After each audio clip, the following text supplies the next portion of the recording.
everybody, welcome back to my channel. This is Natalie. The purpose of this video today is to address a complaint that someone made on one of my videos, and it was about Blue Star in general. So I just want to start off by saying I do not know anybody at Blue Star. I am not endorsed. I do not know anybody affiliated with Blue Star. So this is just me making videos about my range. And the reason I'm making videos about this range is because when I started to research ranges for my home, I could find very little about this one. And the reason I was led to this particular range is because it has very few digital components. So timers or other functions, preheat, those things I didn't want any. The less digital components, the better, in my opinion. Just because those things tend to break after a time, and I just want a bare bones, very nice gas range, and this is what I came up with. So the three complaints that the lady had were: number one, it clanks around; number two, she had a gas leak; and three, no one at Blue Star would get back with her. So yes, this does clank around, and look what you can do. You can take everything apart. That's why it clanks around. You can even reconfigure these things. So there's a reason that it's so easy to move around.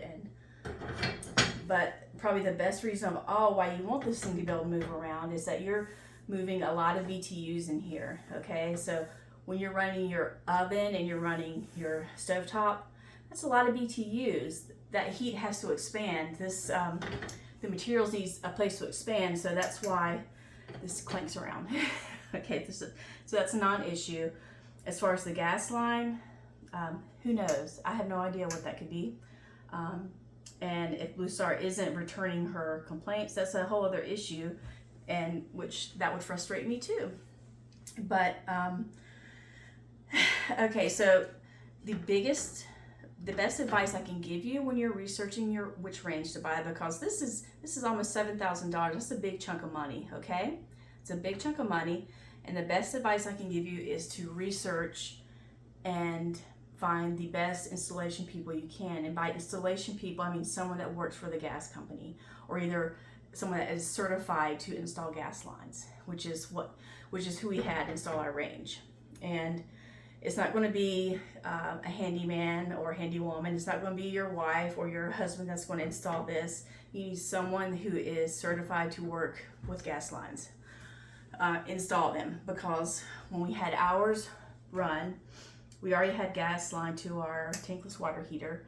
However, when we were having this behemoth installed, the technician mentioned that we did not have enough capacity for this range. It wouldn't pass inspection. So that was a little worrisome, because he also said we didn't have enough capacity for the other gas items in the house. So when they install your range, they have to consider total BTUs in the whole house. So that's another thing you have to consider when you're getting this installed, and you want someone who knows about that stuff. We also have an emergency cutoff switch over here. So if something goes awry, if I'm not blown back over to the neighbor's house, I'm going to reach down there in the drawer beside my range and turn it off. Another thing is gas regulation. So once you get this up and running, you want to test. I only tested it inside the oven, what the temperature was. So that's the only place where I truth a temperature. I don't know about the BTUs up here. They're pretty strong. So I'm guessing that if you thought it was off somehow, if it wasn't enough or it's too much, you can have the regulator adjusted. But again, you also want to make sure that you have the right amount of capacity running through the gas line. So if someone out there who knows about gas line and stuff, if you want to comment more about that, please do so. So that's basically it. Here's my take on Blue Star. I love the products, okay? Sure, it's eye candy, but I just love the products. And so I go around, I look on social media sites to find out, to see what posts they make about them. And you'll find the same people commenting each time, making negative reviews. And I mean, again, if that's the case, I really hate it for them. But don't go somewhere and have a trollgasm and not make yourself look incredible. Leave credible information for the consumer instead of making it come off like a troll troll farming. So that's just my advice, and thanks for stopping by.